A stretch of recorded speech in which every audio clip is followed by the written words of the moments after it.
Bienvenue à Un goût de Louisiane.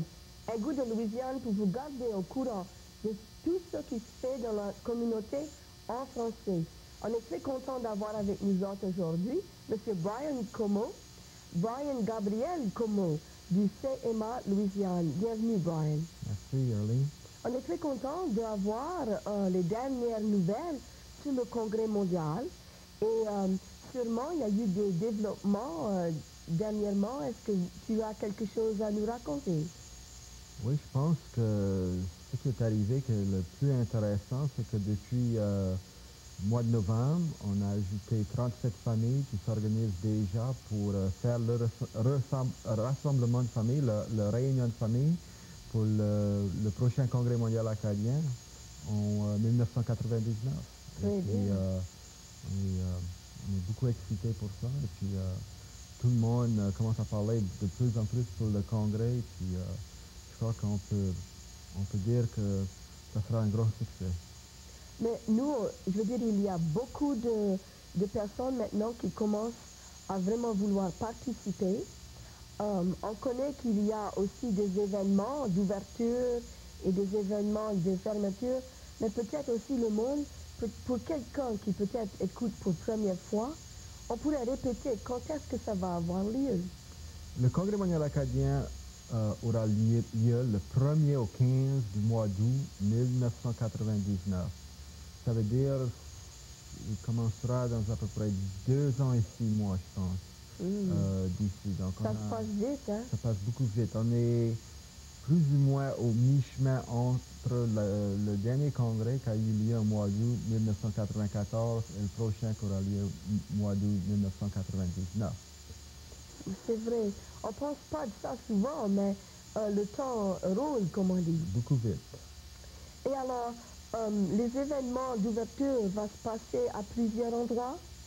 Il y aura le plus grand événement d'ouverture aura lieu quelques places dans l'est, sud-est de la Louisiane, soit peut-être à Omaha ou Thibodaux, peut-être sur la rive ouest du fleuve Mississippi, près de la Nouvelle-Orléans. La décision n'est pas encore prise, mais on sait que la première semaine du Congrès mondial acadien aura lieu plutôt dans l'est, et puis la deuxième semaine aura lieu plutôt dans l'ouest, ici autour de Lafayette, et puis jusqu'à la frontière avec le Texas. Et il y aura un grand événement de clôture. Exactement, on croit ici à Lafayette le 15 août, qui va être un dimanche cette année, et puis l'année de 99. Et puis on prévoit quelque chose dans la soirée, peut-être au Cajun Dome ici à Lafayette. Ah oui. Et alors, il y aura sûrement les plus grands artistes cajuns. Peut-être il y aura des artistes d'ailleurs aussi. Oui, d'ici et puis aussi du Canada, des Maritimes, où habitent les Acadiens du Nord, on peut dire. Et puis aussi, je pense peut-être un ou deux du Québec et peut-être même un ou deux de la France. Très bien, comme ça. Ce sera une émission surtout qui va peut-être être diffusée à l'international. C'est ça l'espoir que la programmation, là, le programme, le spectacle sera enregistré pour la télévision en France et en Europe, et puis au Québec et à travers le Canada, et puis aussi pour ici en Louisiane. Et alors, est-ce qu'il y aura aussi des conférences comme il y a eu en 94? Il y aura des conférences académiques, oui. C'est le professeur Barry Ansley d'ici à USL, qui est le président du comité qui organise les conférences. On prévoit peut-être 2 jours de conférences, soit les 2 jours ici à USL, ou peut-être un jour ici et un jour à Nichols, à Thibodaux, c'est une possibilité aussi. Et alors, en 94, il y avait eu des caravanes, une petite caravane qui est partie de Louisiane pour le Canada et une grande caravane qui avait parti même de Edmundston, même de la Colombie-Britannique. Est-ce qu'il y a l'intention de faire venir beaucoup de gens du Canada? Oui, je viens du Canada, là. J'y étais 2 semaines, et puis j'ai pu me réunir avec la Fédération acadienne de Québec à Montréal. Et puis, on parle d'une caravane qui va partir de plusieurs endroits au Québec et au Maritime, et puis qui va Tout le monde va se réunir peut-être à un endroit en Nouvelle-Angleterre, peut-être en Massachusetts. Ah oui? Le monde qui vient des différentes directions du Canada, dans un endroit centralisé. Et puis, comme il y a déjà beaucoup d'Acadiens qui habitent la Nouvelle-Angleterre, non seulement en Massachusetts, mais aussi en New Hampshire et Vermont et puis Maine, que comme ça, on pourrait avoir une caravane qui pourrait descendre jusqu'en Louisiane de voitures et puis de campers et des choses comme ça.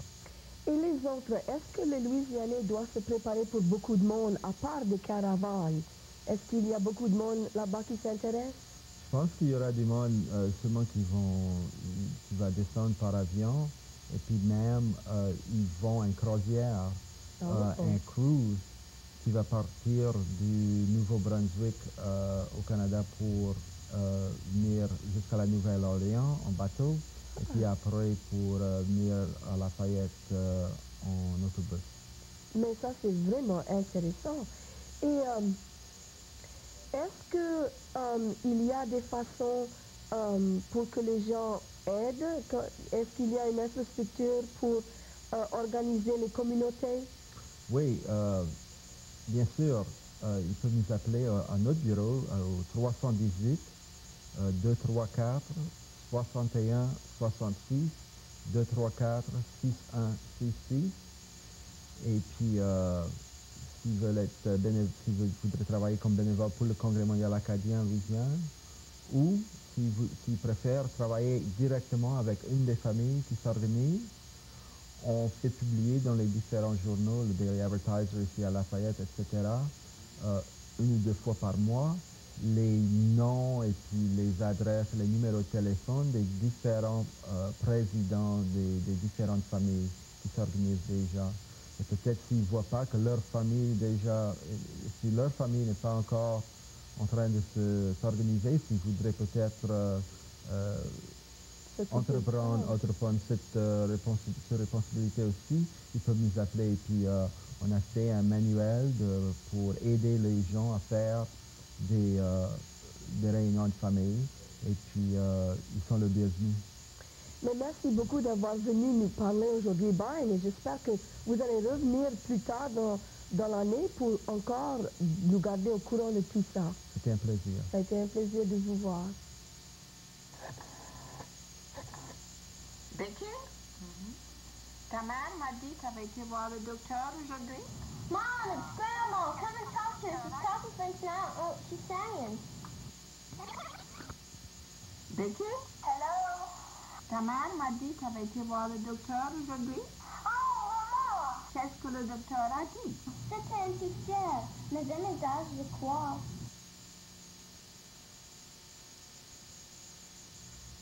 Et maintenant, restez à l'écoute pour l'avant-dernier épisode d'Odyssée acadienne. Odyssée acadienne, l'histoire de comment les Acadiens sont partis de la France. Et aujourd'hui surtout, pour avoir beaucoup plus de renseignements sur la ligne acadienne en Poitou.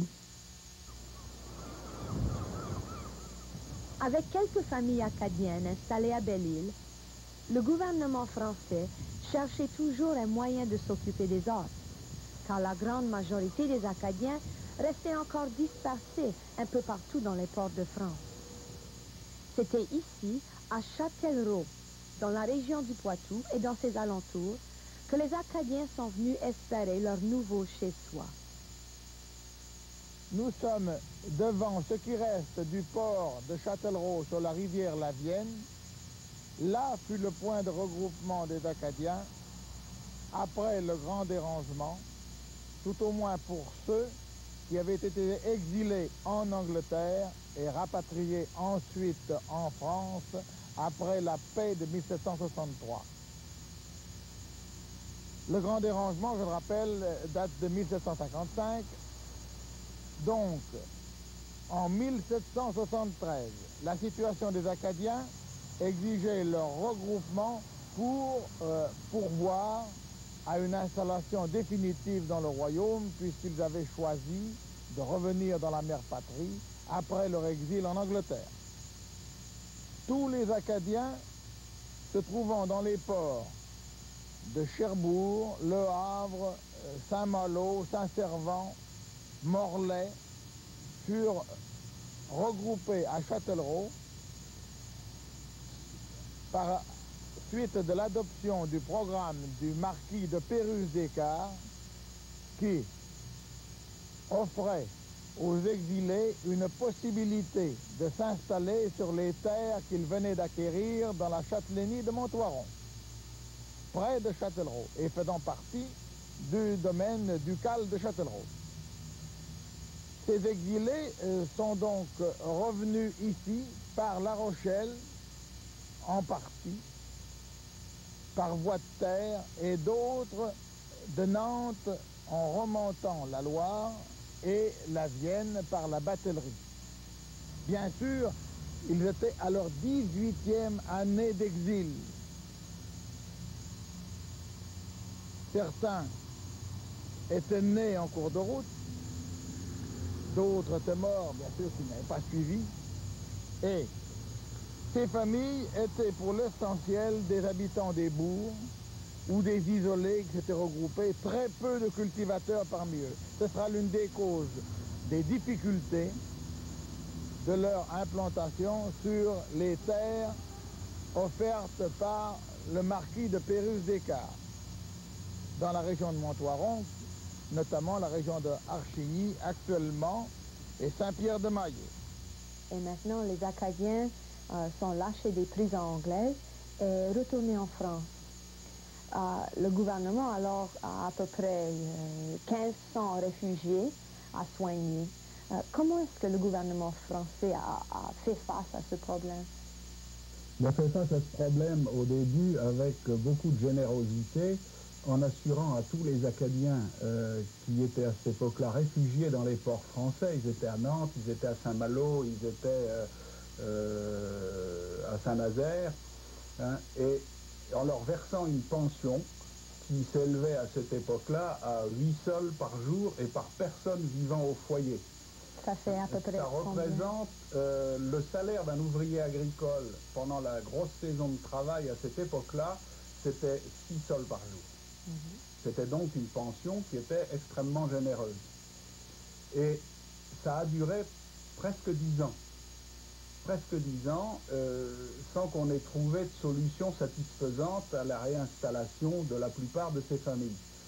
Il y avait des seigneurs qui étaient à l'époque venus trouver leur roi en disant « Écoutez, confiez-nous les Acadiens, on va leur faire défricher nos terres et on va les installer. » Et jusqu'au moment où le marquis de Pérus-Descartes, qui était un ami de Louis XV, lui a fait la proposition de faire un établissement agricole en Poitou avec les familles acadiennes. À cette époque-là, l'agriculture était très à l'honneur. On considérait que tout ce qu'il y a de bien dans le monde vient de l'agriculture et surviendra par l'agriculture. Et le roi avait été très séduit par le projet. Les représentants acadiens qui étaient venus voir avaient trouvé qu'après tout c'était satisfaisant. Et les crédits ont été débloqués. Comment ça se fait que ce projet a réussi mieux que les autres? Le marquis de Pérus avait plus de talent parce qu'il avait déjà fait une réinstallation comme celle-là avec des familles allemandes du Hanovre et qui avait réussi. Donc il avait un savoir-faire dans la réinstallation de familles de l'extérieur que n'avaient pas les autres. Et son projet de ce fait était mieux présenté et avait plus de chances de réussir. C'est pour ça que le roi l'a accepté et l'a financé. En passant dans la région de la France qui s'appelle le Poitou, on est surpris de trouver que les habitations des villages d'Archigny, Senon et Lapuy sont bien différentes de celles qu'on trouve ailleurs. Toutes pareilles, en forme de rectangle, elles sont arrangées pour la plupart le long d'un large chemin qui continue tout droit pendant des milles. C'est ici où se trouvent les restes du projet d'installation qui avait été enfin approuvé par le roi Louis XV et qu'on appelle la ligne acadienne. Il y avait un plan extrêmement détaillé qui prévoyait la construction, par des méthodes d'ailleurs tout à fait révolutionnaires pour l'époque, de 150 maisons et d'une école d'agriculture, dans lesquelles on devait reloger 1500 familles. Les familles acadiennes de l'époque étant des familles nombreuses. les crédits ont été débloqués et on a effectivement construit 58 maisons. Malheureusement, les grands projets des hommes sont souvent un peu démolis par ceux qui les réalisent sur le terrain. Il semble bien qu'à l'époque, il y a eu des malversations, des détournements de matériaux, des procédés douteux. Enfin, ce qui est certain, c'est que seules 58 maisons ont été construites et attribuées. Toutes ces maisons avaient le même plan. Elles étaient construites en torchis, c'est-à-dire en boue. C'était de l'argile prélevée sur place, la terre du pays, qu'on mélangeait avec ce qu'on appelle de la brande ici, et qui est de la grande bruyère. On mélangeait tout ça en le piétinant et en le broyant, et puis on faisait des coffrages. On mettait dans les coffrages les encadrements des fenêtres ou les encadrements des portes, et puis on bourrait le torchis dans le coffrage, on laissait sécher, la maison était construite. Donc c'était pareil à ce qu'on appelle le bousillage entre poteaux chez nous. Exact, c'était du bousillage entre poteaux, absolument. Même technique. Hein, cette technique-là avait été apportée ici par le marquis de Pérus. Elle est unique. Elle n'a jamais été réutilisée dans cette région en dehors des maisons acadiennes, aussi extraordinaire que ça peut paraître.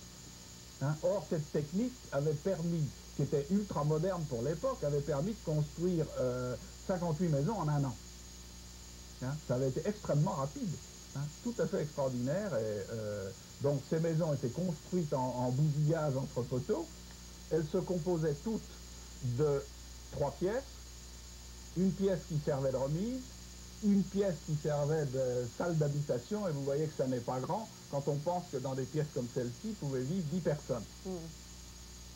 Et une pièce à l'usage des tables, qui est la seule pièce pavée de la maison, parce qu'il n'était pas question de laisser des vaches ou des bœufs sur la terre battue, ils seraient enfoncés, hein, et c'est la seule pièce pavée. Hein, et au-dessus, il y avait un plafond en torchis également, et un grenier qui servait à entreposer le foin et les récoltes. Et il y avait un puits ou un four à pain commun par groupe de maisons. Et nous sommes devant un four original au Dumo, c'est-à-dire on mettait des fagots à l'intérieur du four, on chauffait le four à une température donnée, choisie par le boulanger, donc le boulanger occasionnel qui était le fermier. Et ensuite, on sortait ces braises, les braises fournies par ces fagots, on sortait, on passait un tissu mouillé à l'intérieur qui sortait les cendres, et ensuite on mettait les pains et une plaque à l'avant du four, ce qui conservait la chaleur, et puis évidemment on obtenait le pain cuit à point au bout d'un certain temps. 150 habitations avaient été prévues, mais en fait, seulement un tiers de ces maisons ont été construites. En 1774, il n'y avait que 56 familles installées sur la ligne acadienne. Ces 56 familles se sont mises au travail, mais ce que les hommes n'avaient pas pu prévoir, c'est que le temps, le climat, hein, de cette fameuse année 1773 où ils se sont réinstallés, le climat était extrêmement mauvais. Hein, il a plu tout le temps, et dans ces terres-ci, qui sont des terres qui n'aiment pas du tout la pluie, les gens se sont trouvés dans la boue, les récoltes n'ont pas poussé, c'était tout à fait désastreux. Et ils ont donc eu le moral atteint, d'autant plus que leur pension qui leur était conservée n'arrivait pas très facilement. L'année 74 a été aussi mauvaise, et à ce moment-là, pratiquement sur les 56 familles, 30 familles ont décidé qu'on ne pouvait pas vivre dans ces conditions-là, et ils ont décidé de repartir pour la Louisiane. Malheureusement, ces terres avaient peut-être plus de propriétaires que ne pensait le marquis de Pérus d'Équart. Il y avait des gens qui avaient conservé de vieux titres, des vieux parchemins sur ces terres, et qui ont laissé défricher les Acadiens. Tant que les terres n'ont pas été défrichées, ils n'ont pas bougé. Mais lorsqu'elles l'ont été, ils ont songé à revendiquer leurs anciennes propriétés. D'où un certain nombre de procès qui ont dû décourager les Acadiens. Pour les Acadiens, ces nombreux problèmes politiques, économiques et pratiques semblaient se suivre sans arrêt. Ça faisait presque 20 ans qu'ils étaient à la traîne entre l'Acadie et l'Europe, encore sans avoir établi un nouveau chez-soi. Pendant tout ce temps-là, grâce aux Acadiens qui travaillaient comme marins, il y avait eu un contact assez régulier entre les Acadiens en France et leurs parents qui avaient déjà gagné la colonie de Louisiane. Bien sûr, la Louisiane n'était pas l'Acadie de leur passé, d'autant plus qu'elle était devenue un territoire espagnol en 1762.